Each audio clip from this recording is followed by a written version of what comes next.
As tensions rise in the Middle East, the U.S. Army faces growing confusion, while Trump called Secretary of State Marco Rubio a liar over his remarks. Rubio admitted a major weakness in U.S. missile defenses, noting America has only 6 or 7 missiles compared to Iran's reported 100. They are producing, by some estimates, over 100 of these missiles a month. Compare that to the 6 or 7 interceptors that can be built a month. They can build 100 of these a month, not to mention the thousands of one-way attack drones that they also have. They've been doing this for a very long time, and by the way, they've been doing it under sanction. Hours later, Trump claimed the United States now holds record stockpiles of munitions, presenting a stark contrast to Rubio's warning. Before the conflict, the top U.S. general had already warned about a missile shortage, signaling vulnerabilities in defense planning. Trump insisted the U.S. could fight the war indefinitely, while Netanyahu called for a swift resolution to avoid prolonged conflict. I hear the people are saying, we're going to have an endless war here. You're not going to have an endless war. Now, of course, it's up to the people of Iran in the final count to change the government.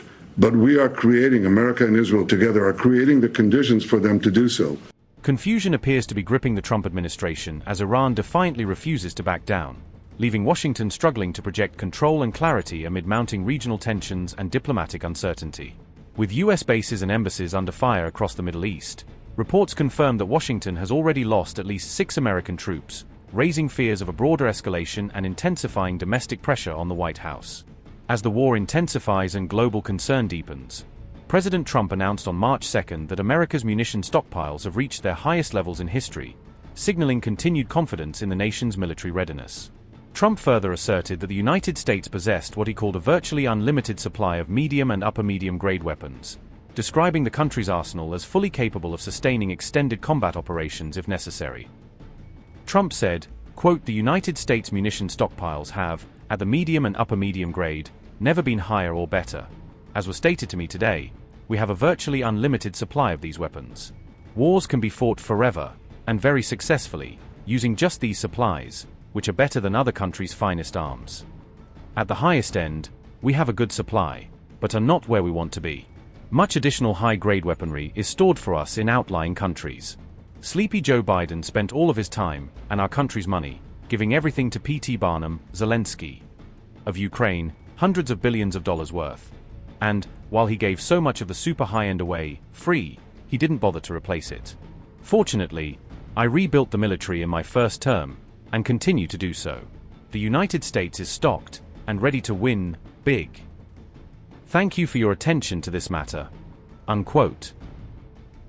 Yet, just hours before Trump's statement, the U.S. Secretary of State had issued a sobering assessment, warning of a stark mismatch between American and Iranian missile production capacities, an imbalance that could reshape the trajectory of this conflict. To the Pentagon and the Department of War to discuss the tactics behind that and the progress that's being made. That is the clear objective of this mission. The second question that's been asked is, why now? Well, there's 2 reasons why now. The first is it was abundantly clear that if Iran came under attack by anyone, the United States or Israel or anyone, they were going to respond against the United States. The orders had been delegated down to the field commanders. It was automatic, and in fact it bared to be true, because in fact within an hour of the initial attack on the leadership compound, the missile forces in the south and in the north, for that matter, had already been activated to launch. In fact, those had already been pre-positioned. The third is the assessment that was made that if we stood and waited for that attack to come first before we hit them, we would suffer much higher casualties. And so the President made the very wise decision.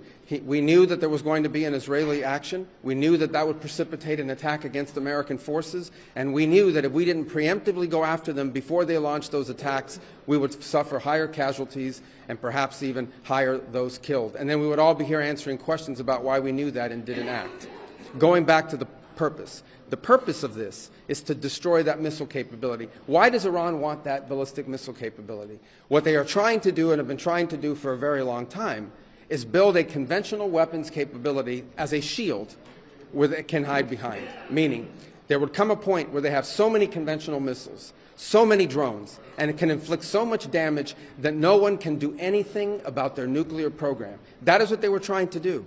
is put themselves in a place of immunity where the damage they could inflict on the region would be so high that no one can do anything about their nuclear program or their nuclear ambitions. They are producing, by some estimates, over 100 of these missiles a month. Compare that to the 6 or 7 interceptors that can be built a month. They can build 100 of these a month, not to mention the thousands of one-way attack drones that they also have. They've been doing this for a very long time, and by the way, they've been doing it under sanction. You see the attacks they're conducting right now? They're attacking airports, they're attacking hotels, they're hitting not just military bases, they're attacking our embassies directly, they're attacking facilities that have nothing to do with war or with military, and that's a weakened Iran. That's in Iran despite years of sanction. Imagine a year from now, or a year and a half from now, the capabilities they would have to inflict damage on us. It's an unacceptable risk, especially in the hands of a regime that's run by radical clerics. Trump's declaration came just days after the dramatic killing of Iran's supreme leader in a targeted strike, an event that sent shockwaves across the region and pushed Middle East tensions to their breaking point. On February 28, the United States and Israel launched a coordinated joint operation, striking a series of high-value Iranian military and intelligence targets in what analysts describe as one of the most audacious moves in recent years. Tehran responded with swift and forceful retaliation, hitting U.S. bases spread across America's ally nations, including Kuwait, Bahrain, the UAE, Qatar, and Saudi Arabia, signaling that no regional foothold was beyond Iran's reach. By March 3, Washington had officially confirmed that at least 6 American soldiers were killed in the Iranian attacks, marking one of the deadliest episodes since hostilities reignited between the two powers.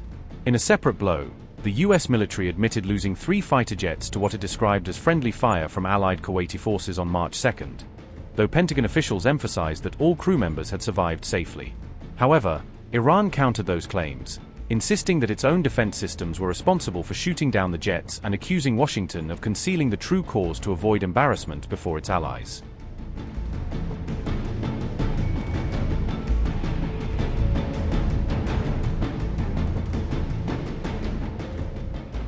Before the outbreak of war, the chairman of the Joint Chiefs of Staff had privately cautioned President Trump against entering into a full-scale conflict with Iran, warning that the costs and consequences could spiral far beyond initial estimates. According to a detailed Wall Street Journal report, General Kaine had told Trump that any offensive strike on Iran would come with significant strategic and economic repercussions, potentially stretching American resources to dangerous levels.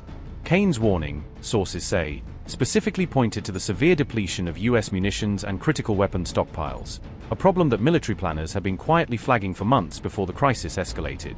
The general further noted that a prolonged confrontation could force the U.S. to expend enormous quantities of air defense munitions, many of which were already in short supply and could not be quickly replenished. Kaine also cautioned that such depletion would directly weaken America's preparedness to face other global rivals, particularly China, by limiting the nation's ability to sustain combat in multiple theaters simultaneously.